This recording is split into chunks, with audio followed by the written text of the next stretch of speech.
Hi, I'm Pat Croce, and this is the American Cancer Society's Healed Community Gathering. Healed, health and energy through active living every day. And we start every one of our gatherings with a moment of stillness. I'm going to ring this little Tibetan bell, and all I want you to do is lovingly, gently place your attention on the sound of this bell.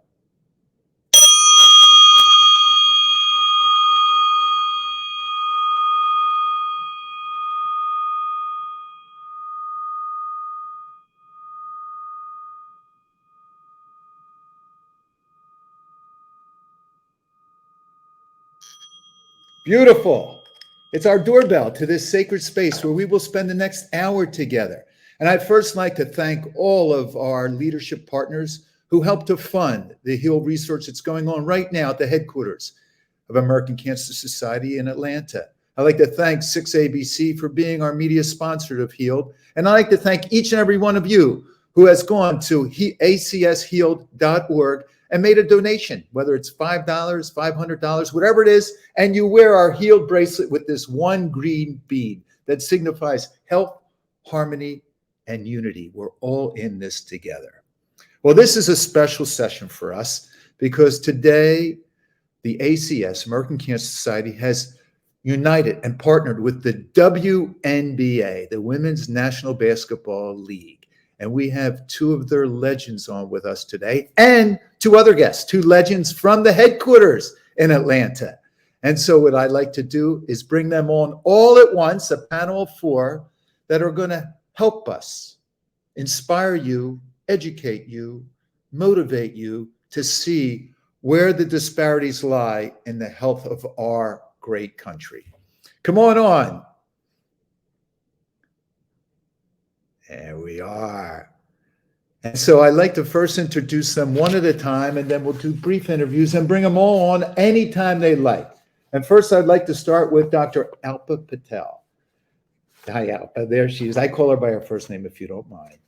Alpa is she's one of the inner circle of Dr. Karen Knudsen's at the American Cancer Society. She's the Senior Vice President of Population Sciences, and she'll describe to you what that is. But what I know of it is that she has 40 research scientists under her vast wings, one of which is Dr. Erica Reese-Pania, who is doing the HEALed research as we speak.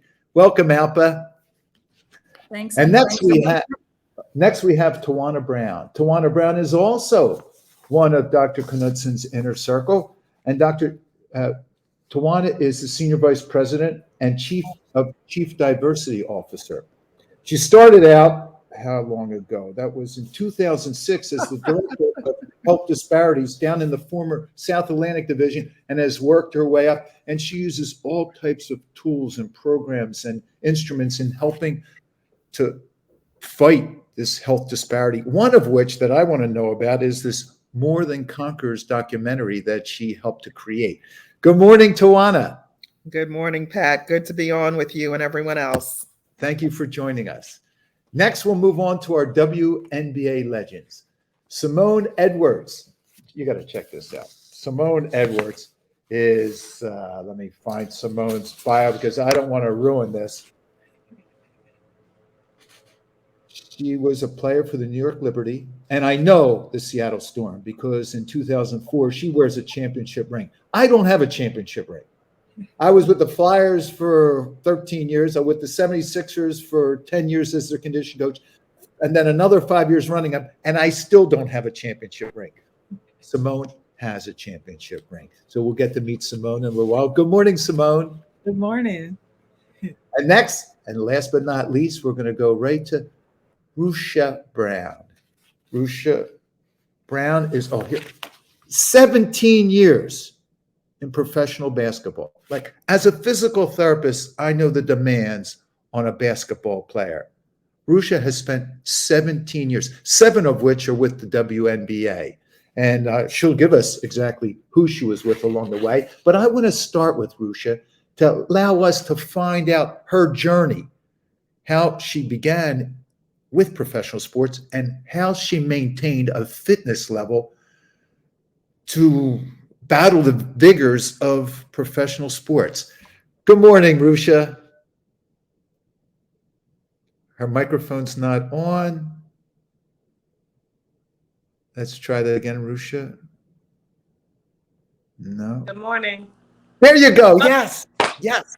Technology. But That's thanks okay. so much for having us on. And just regarding your question, my introduction to professional sports was somewhat of a surprise. I had gone to college just to play to get a scholarship and, wanted to get a great education because the WNBA was not in existence yet. But I had an agent reach out and contact my coach. And it was just such an amazing opportunity to continue to play the sport that I love, be paid, be provided housing and a car and all those fun things to live in another country. So I love the opportunity.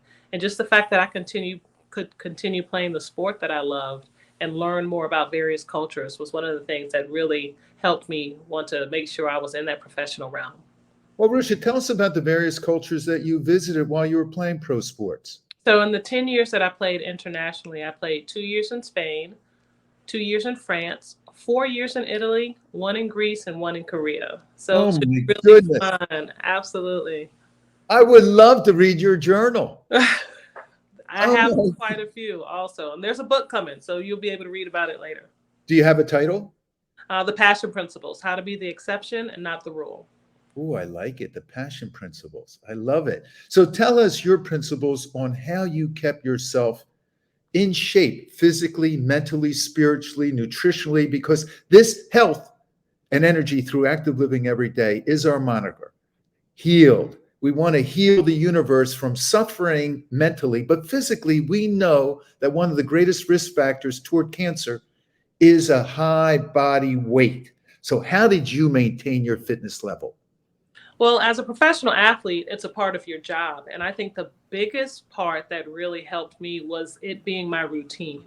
I knew what I had to do every day at every time. But the hardest part was when I transitioned away from the sport and just understanding that this was still my lifestyle, whether I was playing professional sports or not. I needed to figure out a way to continue to maintain. And luckily, the way I do anything is the way I do everything. So I was able to put myself in a position to continue to stay locked into my body, both mentally, physically, emotionally, spiritually, so that I could be positive. And I found that even when I work out, I feel better in the mornings. My energy level is higher. I'm able to process food differently. The way that I produce, everything about me, it just changes when I'm taking care of my body. So there have been a few times where I've fallen short, and you notice instantly when you're not doing the things that you need to do. Well, Rusha, you used a Zen proverb. How you do anything is how you do everything. I love that you've applied that to your lifestyle. So you mentioned something about routine. Share with us, share with our membership, our community, how routine is so important to you. What was your routine? Well, in playing, it was always about making sure I got proper meals in the morning, working Define out. one. Define a proper meal for us. Oh, just definitely. You need to have the energy and make sure you know what your body processes well and what it doesn't process well, because it changes your energy level. It changes the way you respond to certain situations, even emotionally, how you are in various situations. So just learning about my body was really important. And I think I was able to do that more so overseas when I spent time eating different foods and noticing how they impacted me. So I just made sure I carried over to my post career where I am living the life of a mom and an entrepreneur, that I have to be mindful, because these are things that I share with my daughter as well. And so that was nutrition wise. How about fitness wise? Fitness wise, of course, it was nonstop physically on the court. But as I transitioned into a non-professional athlete, I figured out ways to continue to be productive and be able to exercise. So I'm not in the gym all the time, but it may be riding my bike with my daughter or taking walks, or maybe, doing some fun stuff with my friends. So just maintaining a level of activity, but not necessarily in the gym like I would traditionally be. Rusha, that's so vital for everyone to hear, because the guidelines from the American Cancer Society are, and their guidelines, 150 to 300 minutes a week of activity. That's anywhere between 25 and 50 minutes a day. But it's not regular fitness activity like strength training or running or skipping rope. It is activities. It's like you said, whether it's riding a bike with your daughter, dancing, gardening, mowing the lawn. That's what people miss out. They don't understand that your active lifestyle is a lifestyle change.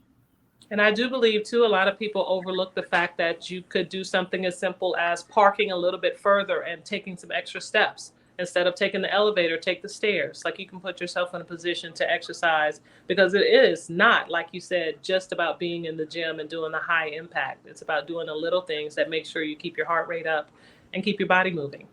So how about sleep? Because the magic triangle would be diet, fitness activity, and sleep. How well do you sleep? What did you do for your sleep procedures?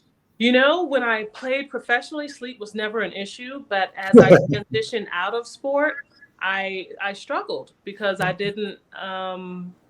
I figured out I needed a little more magnesium in my diet as far as my supplements. There were certain things I had to do. I had to make sure I exercised in the morning. Like, I had to figure out what my new norm would be once I stopped playing professionally. But now I'm in a great space. I don't take naps, even though I wish I could. As a child, I did that well, but now I would love a nap. But just the opportunity to go to bed early. I go to bed like 9:30 if I don't have an event or something. So I make sure I go to bed at 9:30, but I'm up by 5. So I Oh, just nice. get some good sleep. So before I let you go, and again, feel free to interject anytime during this session, Mm-hmm. the Passion Principles, your new book coming out, are there any principles that you can share with us right now? I like a sneak peek. Absolutely. I'll tell you each of them. So P is your perseverance, understanding that stuff happens in life and you got to figure out how to get back on track. Your A is your attitude, being the person that you would love and support. Sacrifice, understanding the difference between what you want to do and what you need to do. Setting goals, putting steps in place in order to be successful. Inner strength, believing in yourself despite the circumstances around you. Optimism, having a positive mindset in order to impact change, and your N is never giving up. So I'll go into these all in depth in my book, and I look forward to sharing it with you guys soon. Oh, I love them. I love them. Inner strength. I love them all. Thank you. Thank you, Thank you. Rusha, Thank you for asking. no, for sharing those. Now I know you're not used to sitting on the bench, but just hang over to the side here. But feel free, if you'd like to ask Simone anything, or Alpha, or Tawana, feel free to jump on. You're my assistant coach right next to you. Gotcha. Thanks, Coach. Next, Simone Edwards. Hello, Simone. Hi, how are you? Simone, I am great. I am feeling great, and I love this session. But before I ask you anything about your wild and crazy career, I want to know where this nickname, the Jamaican Hurricane, came from. It came because I played for the Storm, and I just decided, I'm going to be the hurricane in the Storm. So, hey, I added Jamaican Hurricane. But, it's not about, I always explain the hurricane part. It's about clearing the path. It's about persevering, keep going, building up strength, getting better from, it started a tropical storm and then pick up to category. I always stop at category 4 because that was my number. But I use it in that way. I keep picking up strength as I go on, getting better. That's my thing. And clearing the path of all the bad things that are in front of me and clearing that path. So that's how I use my hurricane. It's not just destructive in terms of how people see hurricane. I said the Jamaican Hurricane, that's the meaning I bring to it. And I bring that strength, that persevere, keep going. That energy. That's what I bring. Oh, I love that. I love the metaphor. It's perfect. And I love that it was your number, category 4. So is that at all in your book, Unstoppable? Unstoppable, a memoir of adversity, perseverance, and triumph. Yes, my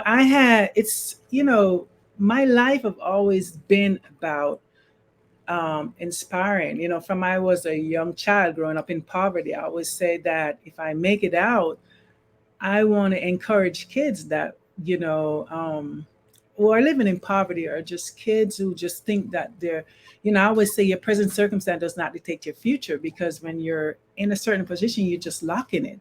And I just wanted to share my story so that a young child somewhere would see it and said, wow, she did it. Maybe I can. So that's what that memoir is about. I love it. And so you said, if I get out of this state of poverty, how did you get out? basketball. I was a track star all my life.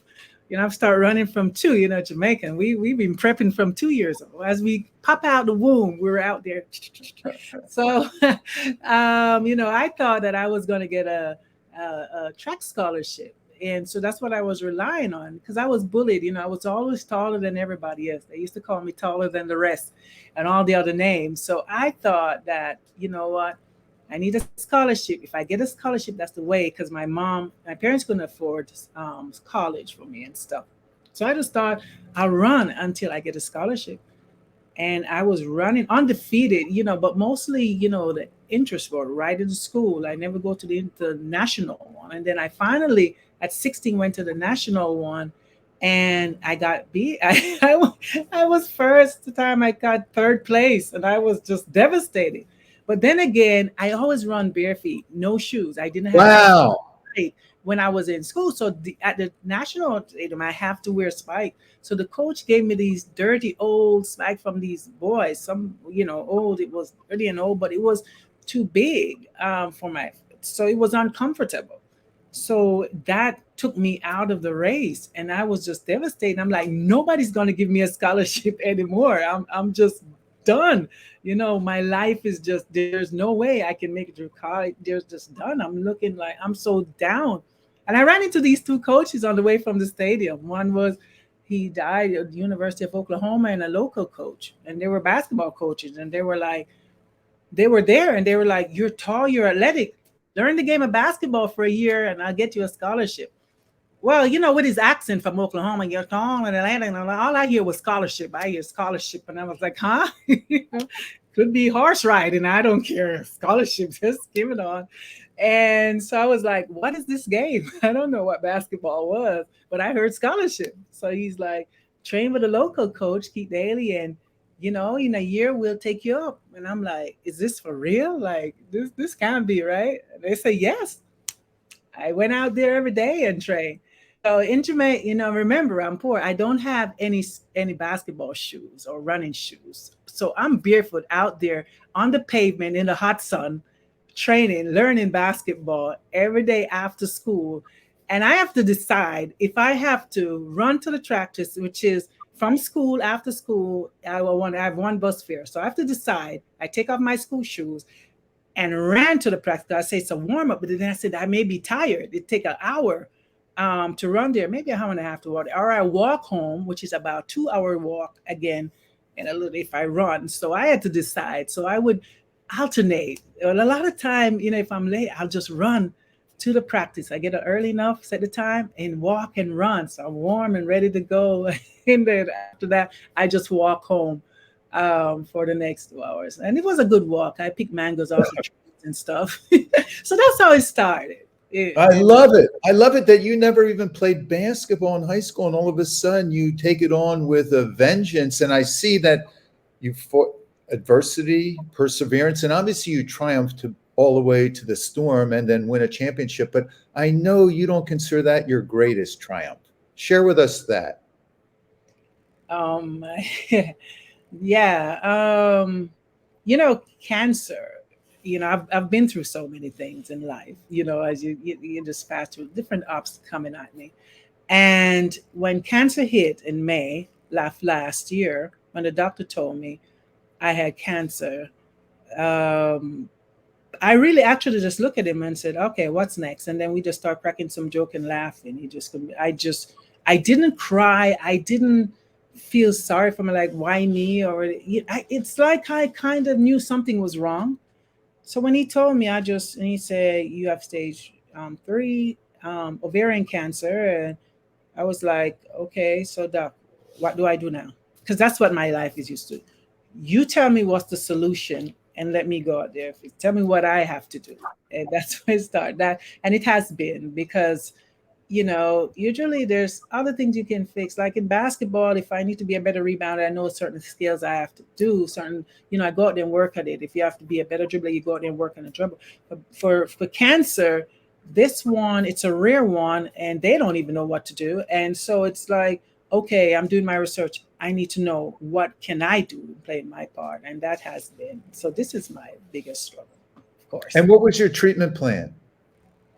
Well, immediately they said go to chemo.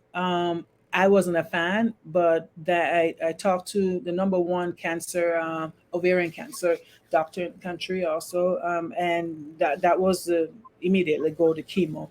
So I was like, okay, because they said it's rare and aggressive. Let me, so nobody say I didn't try. Let me try chemo.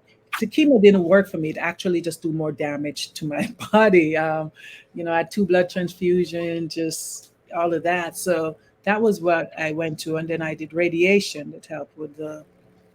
Um, I had a one they couldn't take out, and it was pressing on my nerve. So I was in constant pain from May until it started shrinking, probably till October. I was in 24 hours of pain. Not even the meds they gave me was seemed to be working. So I was just constantly just up rocking throughout the night. I would used to say, I just need 1 minute, 2 minutes, just give me 3 minutes break. I just need 3 minutes just to sleep. I was just to sleep. I didn't know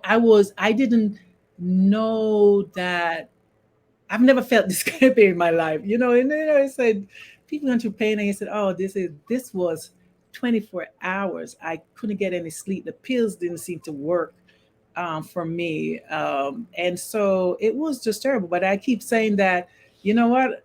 I'm not going to give up. I'm going to make it through this. You know what? I'm tougher than this. I'm tougher than you. I am tougher than you. And that's what I keep telling myself. I am tough because I feel like, oh, you're coming at me. So I had to make it just like I did basketball. I just be like, oh, you're going to challenge. I got to beat this. I got to be better than, I'm not going to go out like this. And so that's how I make it through that. How are you right now? I am still fighting it. Like again, they're telling me. I know the last doctor said it's incurable. They're telling me that I'm actually now really actually do more herbs and stuff. That what kept me going. So I'm not doing any chemo. There's nothing really out there for me. They have nothing for me anyway. So in terms of they can say, oh, do this for. So I'm just working with. I'm start looking into different doctors that um I think that can help in a different way. So that's what I'm working on now. I'm doing my herbs and just my diet and exercise, and that's how I keep going. How about, before I let you go, how's your pain threshold now? Oh, that pain had gone. As the tumor that was there that they couldn't reach, it shrank, and so it's no longer there. Oh, So good. it's not that nerve. So now I just have a little discomfort on my left side, but it's like a pinch nerve kind of thing going on here that come, but it's not painful. It's just discomfort. So it's a major difference. And but yeah, I'm so thankful I do not have that pain. Well, we're thankful for having you on this Healed Gathering. Quite Thank a perseverance story. Thank you. Tawana, you're next, Tawana. And I want to know, the Chief Diversity Officer, what exactly does that entail? Well, first, Pat, I just want to, thank Simone for sharing her story with us and allowing us to bear witness to your journey. And we want to continually send energy and positivity in your direction. We love your story of resilience. So thank you for that.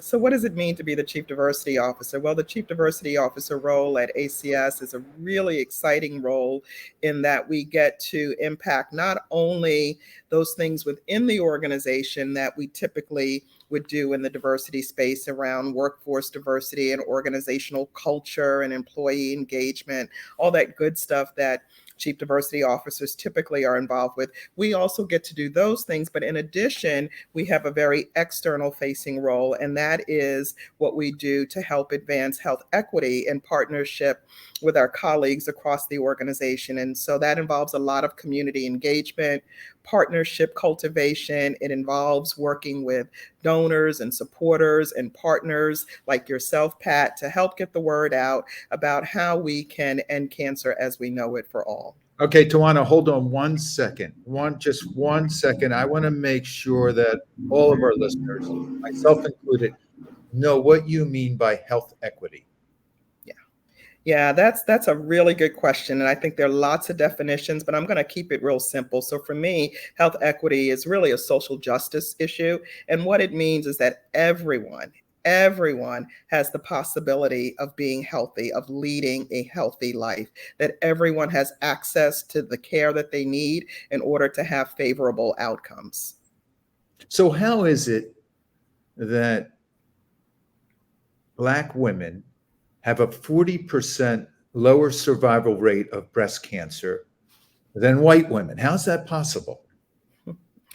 Well, unfortunately, when we talk about health inequities, right, and that's what you've just described with that data point, we're talking about systemic issues that are rooted in social and economic causes that, quite frankly, don't allow everyone to have access to quality care, right? There may be some degree of access to care, but we really are talking about how everyone can have access to quality care. We're talking about environmental conditions that influence cancer disparities. We're talking about education and employment, income status. All of those things are related to and are drivers of health disparities and also specifically cancer disparities. And what can we do? Well, it's interesting. A few years ago, we convened a group of national Black organizations. This was right after the murder of Mr. George Floyd. And we, as an organization, we're a nonprofit. We do lots of good work. And so while corporations were making financial commitments to racial equity, we convened our partners to come to the table and sit with our executive team to help us better understand what we could be doing in support of the Black community. And the thing that rose to the top during that conversation was the need for more education. They felt like the ACS was doing a really good job with research, and I know Alpa's going to talk about some of that. We've got great patient support programs, but they felt that the ACS, with the large footprint that we have all across this country in 5,000 communities, that we could do a better job with educating Black communities on how to reduce their risk for cancer. And not only did they make that recommendation, but they stayed at the table in partnership with us to help do that. So one of the things, we're talking about Black women today, one of the things that we did in partnership with an organization called the Links Incorporated, which is an organization of about 17,000 professional Black women, is we expanded our Health Equity Ambassador program, where we trained members of the Links Incorporated to be our boots on the ground in Black communities all across the country, educating members of the community on nutrition, physical activity, ACS screening guidelines. We also linked them to resources. And within a 9-month time frame, when we first issued the call to the Links Incorporated to expand the program and to invite more members of their organization to work with us, we trained more than 2,100 members of that organization. So more than 2,000 Black women across the country working in communities to help communities understand how they could reduce their risk for cancer and live healthier lives. So it's been fantastic. And it's really, I love Maya Angelou. And one of my favorite quotes from her is, when you know better, you do better. So as we began to teach folks in the community about, many had never heard, right, of the ACS cancer screening guidelines because they weren't having those conversations with their physicians. But because we work with trusted messengers like the members of the Links Incorporated, we were able to get the message out into the community. Tawana, how have you seen your message blunted by COVID? It's interesting. So with COVID, I think what happened is that, this concept of health equity and health inequities suddenly became the talk of the town, right? So those of us in the public health space, of course, we've been talking about health inequities, health disparities for years and years, but it became part of a lay conversation, and people were really digging into it and trying to understand, you've got this COVID-19 thing that's happened. It's certainly had a disproportionate impact on communities of color and those certainly with lower socioeconomic status. Well, what does that mean when it comes to other disease types, right? And so we were able to have those conversations and also to work with new partners, right? So a lot of organizations sort of came to the table and said, we've got to do something about educating folks on the importance of getting vaccinated, getting the COVID-19 vaccine. And we said, hey, that's great. Can we also talk about cancer screenings? Can you help us get that message out as well? Oh, that's wonderful. I would be remiss that I don't know what happened, but I want to know, how did you get to become the Chief Diversity Officer? That's a good question. So I came up through the ranks at ACS, and I really believe that this is a passion, it's a calling. I came to ACS after not having been in the workforce for a number of years. I was a stay-at-home mother, and I said, when I was ready to go back to work when my children were 7 and 8, I said, I really want to work with an organization that aligns with my personal principles and what I believe my calling and my purpose is in this life. And there were only 2 organizations at that time that I was interested in, one of which was the American Cancer Society. And fortunately, they were interested in me as well. And so here we are. Man, what a bench that I have with Rusha and Simone and you. Like, man, I'll go into any game with the 3 of you. Wow. Pat, you mind if I ask a question? Oh, no, please, Rusha, please. Tawana, I know that a lot of times in issues of systemic racism and especially in the medical field, the people that are deemed the victims are the ones that are always empowered and taught how to better handle themselves. What type of situations can we put the people that are in the medical field in so that they are understanding what these stats and the data are saying so that we don't continue along this path? Yeah, I think what you're talking about, Rusha, is incredibly important, right? So how do we educate clinicians and other healthcare providers so that they're providing culturally competent and appropriate care so that we don't have people who have not heard of ACS screening guidelines from their physicians, right?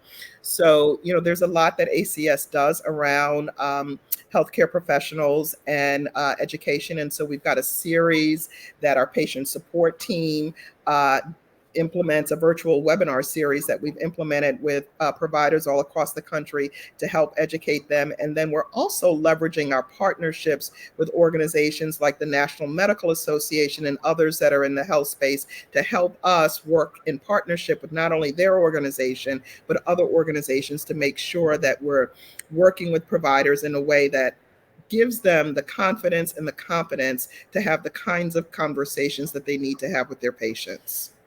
Thank you. Sure.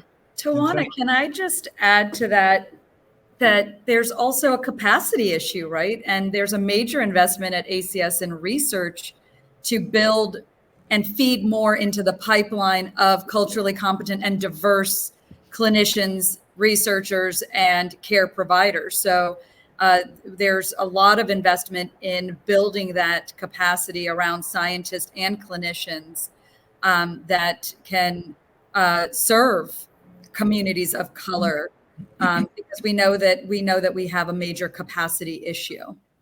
Absolutely, Alpa. I'm so glad you mentioned that. And so to your point and the earlier point, we certainly want a healthcare workforce that reflects the patients they serve, right? And so ACS has invested more than $16 million in working with the 4 HBCU medical schools to help diversify the workforce. We've established cancer health equity research centers. So this is a multifaceted approach that we're taking to advancing health equity.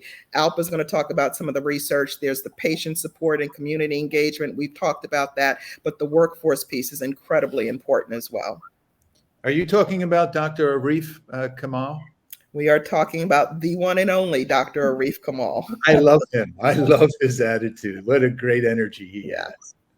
Well, thank you, Tawana. And Alpa, since you did speak up, Dr. Alpa Patel, why don't you tell everyone what Population Services is, your division, which has all the researchers. All I know is we know that smoking causes lung cancer. We know that breast cancer, if you don't check it out early, there's a good chance that you can die from it. And Black women can die even of greater numbers. So give us exactly what comes under your awning.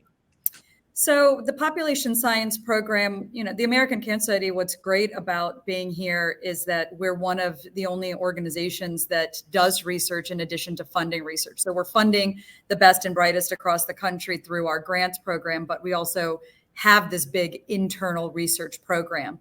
And in population science, much like the name entails, we build really large studies of population. So I'm talking hundreds of thousands of people that have given of their time, their blood, their saliva, their, unfortunately, not so pleasant things to talk about, like stool samples, information, medical history, and so on, for us to be able to study what contributes to cancer prevention and control.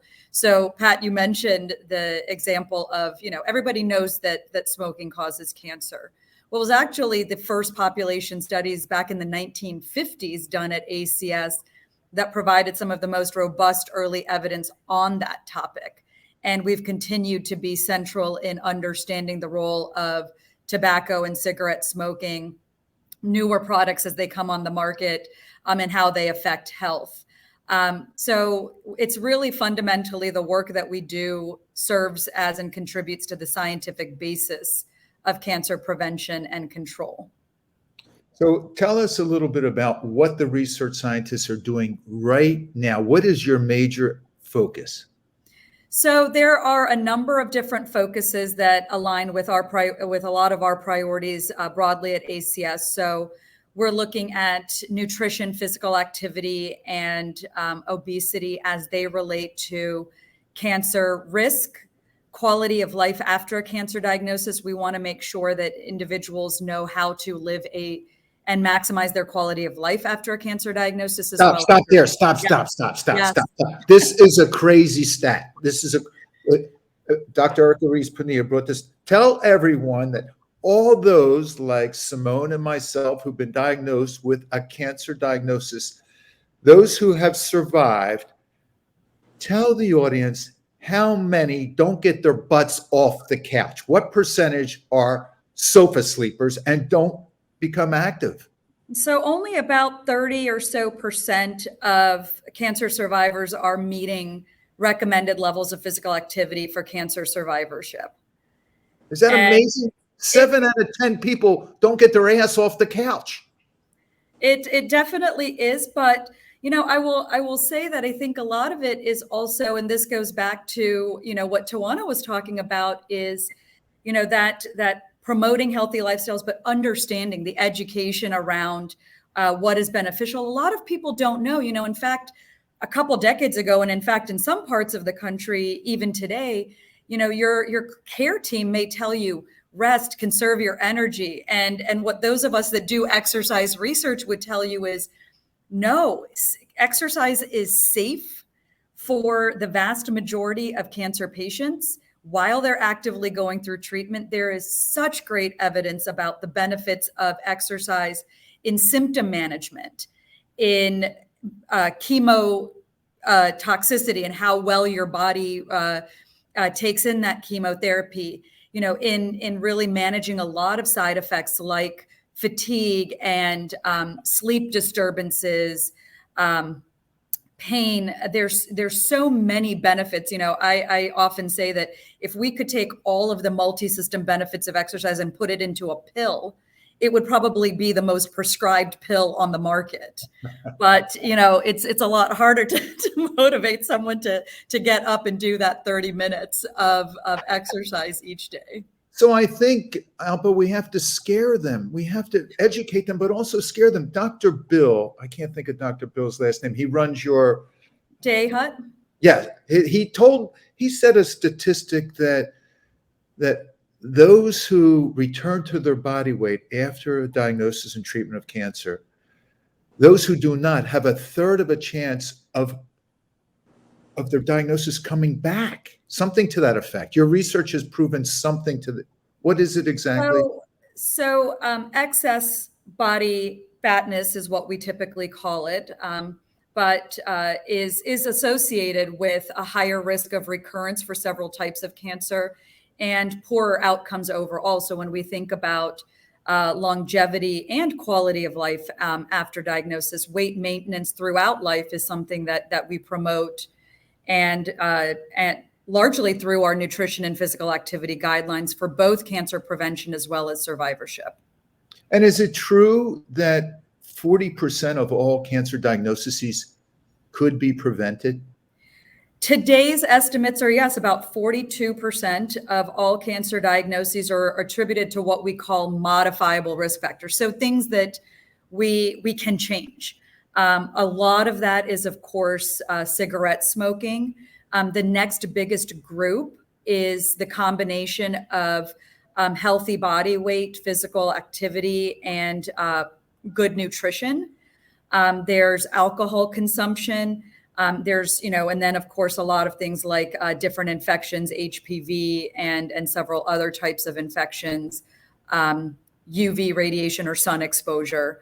So yes, there are a lot of things that we know that we can do today, that it through education and information delivery and getting that information. And then also it doesn't just stop there, right? And this is something that we focus a lot on as it relates to disparities. You can tell someone, eat healthy fruits and vegetables and go out for a walk. It's simple, it's easy, right? Every day. But what if you don't have sidewalks? What if you don't have a safe place to go and exercise? What if there's too much traffic or pollution or no shade or green space where you live? What if you have to drive 10 miles to go to the nearest grocery store where you can buy fresh fruits and vegetables, but you have 10 fast food restaurants within a quarter mile of where you live? There are a lot of things about where we live that feed into unequal outcomes. And this is something that is critically important for us to address, is that, yes, there are individual changes, but there are systemic changes that are essential to actually bringing about health equity. And how do we attack those systemic changes? In a number of ways. I think, individual advocacy, doing what we can in our communities. This is where all levels of government become really important, and those most local levels of government become really important, because when you think about community structure, that is all driven at that level. So becoming active in all levels of government is an important step that you can take. I think it's using our individual and collective voices. It's bringing about, step one is really bringing about the awareness of the problem. And you asked earlier about COVID. I actually think that COVID ignited this conversation in a way that may have taken us perhaps another decade or two to get to.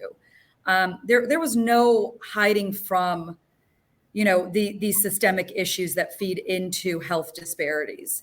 And so I think that, there's now, a sense of collective energy around seeing change from the individual through the systemic levels. But one of our board members, Dr. Rob Wynn, oftentimes says that, he talks about ZNA, or being your zip code, where you live. But your zip code is oftentimes more important than your genetic code. And Wow. that should be the case. Wow. And so I think that there's a lot of work to be done, and we know a lot of those good targets. And I think, Tawana was quite humble in talking about how she got to be the chief diversity officer, but I've never met a more passionate ambassador and champion for this work. And, and I think that it's going to take a multi-pronged approach through patient support, through additional research, and through advocacy, all of which are the major pillars of what we do at ACS, to bring about the change that we need to be successful. Whether this is for you, Alpa, or Tawana, or anyone can answer, I read that only 2% of the National Institutes of Health research grants goes to African-American researchers. And then therefore, the American Cancer Society has created a diversity in cancer research internship program. Is that correct? We have, and it's one of the things that we are incredibly proud of that we have done over the last year and a half to help advance our work in the health equity space. We just wrapped up our second cohort of interns this summer. And in fact, Alpa, I got a note from one of the interns in the first cohort who is starting graduate school in public health. So the idea is that we introduce these young folks who have not or may not have had exposure to careers in research, specifically cancer research, and hopefully we're able to introduce them to career fields that resonate with them, and then we can also support them throughout their journey. And so that's what we're seeing. And it's been a tremendous, tremendous opportunity for us to work in partnership with institutions across the country to help get more diversity into the cancer research field. And the beauty of it is, Tawana, that I read this, that the WNBA and Kaiser Permanente are making a donation to this program as we speak. I heard that. So I want to thank the WNBA and Kaiser Permanente for their generous support. Again, this is something that I think we're all passionate about and we care about. And so through the evolution and maturation of this program, we'll be able to support more young people on their journey to becoming scientists and clinicians and other types of experts in the cancer research space. So thank you for your support. I would like to open this up now to Simone and Rusha and everyone, or maybe Alpa, you have a question for our legends. Well, I'm first just humbled to be on the same panel as both of you, as a lifelong sports fan. I started out, luckily we had a few minutes before we went live so I could get over being starstruck. I think one of the things that I would love for both of you to talk about is, as you've transitioned away, and Rusha, you talked a little bit about this, how you've changed some of your activity, as someone who does a lot of exercise research. I get a question, the question oftentimes, well, what's the best kind of exercise that I should do? And I'm like, the one you'll keep doing is typically what my answer is. Mm-hmm. But do you have advice, especially for individuals who have really busy schedules, how to fit in time to, because most oftentimes what people will say is, how am I supposed to find the time? So do you guys have any just real life examples of how you fit that into your day? I would start off by saying that you don't fit it in. You have to make it a priority. Because if you don't make yourself a priority, you'll end up putting all these other things above you. And I remember when I had just retired, some of my friends were like gaining weight. And I was like, why don't you work out? And they was like, shut up, you're an athlete, so you have time. And when I retired, I found that my schedule was different, but I still made time for me. And I think the issue more often than not is people don't prioritize themselves, because you have time to sit and watch 2 hours of Netflix. So you could surely get you 30 minutes to do some exercise for yourself. So I would think it's more of a mindset than the actual time for the physicality of it. And as for me, I've always been a fitness motivator, even after I was finished. So I always work out and print this little workout on IG, just a few seconds showing what to do. And when I got cancer, when I was diagnosed and I started going through chemo, it was so tough. So I would be out there. I lost a lot of weight, just dropped 30 pounds. I dropped, and I'm out there with my 5-pound weight trying, and my friend was like, sit down, I'm just there. Like, I'm still going to do this. I'm going to do what I can, I'm walking around the house. And like you said, they will tell you to reserve that energy. And I'm like, no, I have to exercise. And the most important thing to me, even now, I always say dance. I said dance. I play music and I just dance. I said dance. I said, that's an exercise. Just play the music, even if you're cooking, and dance. If you don't, because you're enjoying it. And there's this group. They're called, 2 women started it in Virginia. It's called Two Unstoppable. I'm partnered up with them. And because, my thing is about being unstoppable. And when I got introduced, I said, that's just perfect. Number 2, unstoppable. And it's about activities. It's about, they say that 70% of the people that were diagnosed with cancer don't work out, like I said. And so they created this, where women, you get partnered up with people on it. If they go to the website twounstoppable.com, you'll see it's all about activities and how they, showing people how to work out, of these oncologists and other people that work with cancer patients, showing how to, be active, and they keep pushing it. And I love it because that's what I'm about. I keep inspiring people to be active, even through my journey, no matter which part of my journey I was, even with pain.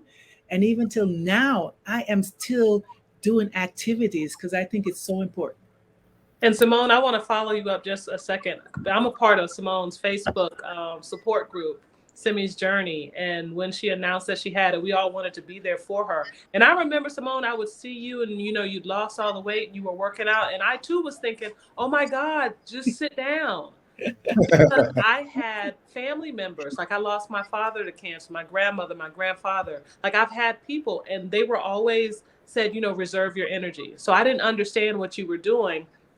But I then understood your tenacity, how you were fighting. That was your way of fighting and just taking a hold of your own life. And I think it's so important that people have the mindset of understanding that you have more say than you think. And it Yeah. starts with your mindset and your actions. So you were an absolute hero for all of us that were there on your journey with you. And we continue to support you. So thank you for being who you are and how tenacious you are. Thank you for that. And like I always say, I have cancer. Cancer does not have me. We Yes. love that. We Just- love that. You in the moment. I said life is about moments. Mm-hmm. And you have to think about what are you going to focus on today? Are you going to focus on just the negative thing? And I made an example of it, and I'm going to say it real fast. Like if you're watching a game, like I said before, and throughout the game, you're excited every time if it's basketball, a basket is scored, a 3-pointer, or somebody does something, and you're yay, and you're excited. But in the end, your team lose. And that loss, all you focus in the end is on that loss. So everything now, you forget all about that great time you have throughout the game where this exciting thing happened. And then you just focus. The game is over. Your head is down. You're throwing stuff. You're mad for the whole day or for the rest of the night, losing your sleep because the game lost. And that's what we do. When you have cancer or anything that it's just a part of life. You cannot make it be the whole thing. You have so many beautiful things going on in your life. Do not ignore those. Hold on to those. It will get you through. It's about moments. Capture these moments. Make it. You'll think that you're in control of. It's your own happiness, your own joy. Find it. No matter what place you are, like find it. Try to find that. Don't just focus on the negative thing. So if you can move, while you can move, dance, while you can move, travel, while you can move, sing, do all the incredible thing you can. Don't just sit there and focus. And then when it's time when you can't move, you're like, man, I should have, could have. No, don't do it. Live within the moment. It's just, it don't have you. You have it. So I just encourage people to keep on going, move. Your mind is very powerful. It will take you. That's what took me through my pain. That's what taking me through this journey. That's why I'm out there pushing and throwing it to people. Come on, people, come on. I'm doing this. And some of you are there healthy. Your life, you focus on that. When you hear cancer, people think that. A car can hit you. So many people die before me. So many people are dying, and it's not cancer. It's not this illness that's killing them. So live. Do not just exist. Live. You have to. Each day you have to live. And Amen. That. Amen. So Rusha is like a Zen master, and you're like a guru, a Hindu guru. There's an ancient book called the Bhagavad Gita, several thousand years old, and the entire theme of it, Simone, is do not be attached to the fruits of your action. Enjoy the action. Yes. It's the doing. It's Yes. life is now. You're so right. I like to say the how in the now creates the wow. How you do whatever you're doing now. Yes. Yes. That's really it. And that's your life. And you're sharing it with all of us. And I love it. Well, we have about 5 more minutes left. Anything else? Tawana, would you like to say, or Alpa? Well, I just, first of all, my cup is full as a result of this conversation. So thank you, everyone, for that. And I, really want to underscore everything, Simone, that you said about tenacity and resilience, but also about starting with the simple thing, dancing, moving to music, simple things, ways that we can integrate physical activity. I think sometimes what happens in the larger community is they hear, okay, we need to exercise X number of minutes a week. And it sounds so complicated, right? That they can't wrap their heads around. No, it doesn't have to be 45 minutes in a class someplace. It can be 5 minutes, 10 minutes in your kitchen 3 times a day. So I think your point there is incredibly important. And then Rusha, your point about, not fitting it in, but making it a priority. We're talking about Black women today, and Black women have historically been seen as the caregivers of everyone else except for themselves, right? That we are always on the bottom of the to-do list, right? And so I think it's such an important thing for us to communicate that we've got to, this prioritized self-care, right? And self-care is more than manicures and going to the beauty salon, right? Self-care is about all the things that you talked about. Self-care is about the spiritual temple, taking care of it, the physical temple, taking care of it. And there are ways that we can do that and still be there for everyone else. And if we don't take care of ourselves, we won't be there for everyone else. Yep, that's so true. I want to say this real quick because we're touching on it. When I was feeling this pain, I was feeling pain for months, and I keep going to the urgent care and stuff, and everybody keep just saying, "Oh, it's just a sciatica," and I'm like, "It's more than that. It's more than that." And I was in Atlanta at the time. I said, you know what? I'm just going to go get a hysterectomy. Maybe it's something with that because I endometriosis 4. Maybe it's that. I went home to the doctor there and I met this doctor, Dr. Julia Pass. And I remember sitting in her office and I'm crying. I make sure as she walking, I just start crying because I feel like I'm not being heard. I said, I'm in so much pain. I said, this is not normal. And she looked at me. She held my hand. I said, how can we? And I said, Doc, I just want to get rid of it. I know something is wrong. And she said, you know what, we're going to do the scan and we're going to test it out. And when she did the scan immediately and come back, I have a huge cyst, and she said, that may be what causing your pain. She said, even though my schedule I'm going to push you up front because you're in so much pain. And I'm rubbing my leg. And she saw me by and she said, and I said, Doc, there's something with my, leg. And she said, you know what, I'm going to send you to go check if you have any blood clots. And I went straight and they called her with me on the phone and said she has blood clot, rushed me straight to the emergency room. And I'm trying to drive to the emergency room. I said, I have these two major blood clots. I thought it was one at the time. I'm going to the emergency room and calling my friend. I have blood clots. I got to the emergency room. I'm there. I'm in so much pain. I remember that night I went, they admitted me in the thing and I'm like, yes, I'm in the hospital now. They're going to fix me. I'm going to get rid of this pain, everything. And the morning, the doctor came in. I remember the guy. He just walked in and he said, we're going to release you. And I said, I'm still in pain. I'm in so much pain. I said, this is a hospital. Are you going to release me? I need y'all to fix me. He's like, you come in for a blood test. We can only treat you for what you come in for. If you want to, you just have to come back and check in for something else. And I'm looking at him, no empathy, nothing. And I'm just there in pain. I'm like, he's not even listening to me. He's not hearing me. He doesn't care. Just a marker. Just give up the bed and go. And then I came out of the hospital. I was confused. I'm still in pain. And I went home. And that night, I'm rocking. I'm in so much. And I said, you know what? The next morning, I'm not doing this. I packed my bag with everything. And I called the doctors. I'm going to the hospital. And I just met this lady like a day before. I said, I'm going to the hospital. I'm not leaving. I said, I am not leaving. They're going to lock me up today. I'm not leaving until they fix me. And I went to the hospital ER and she called somebody there and she said, listen, she's in a lot. She have this. And that's how they transferred me to another hospital. They said, you need an oncologist, gynecologist. And that's how I got to the other hospital to do the hysterectomy. And they did it. And then after I found out I have cancer at stage 3, I would have been dead if I just didn't put my foot down and said, y'all got to fix me. You got to hear me because this is not, I know my body. Something is going on in my body. And that's why I wasn't even surprised when the doctor told me a week later, it's a cancer. I thought it was going to be the other one I had.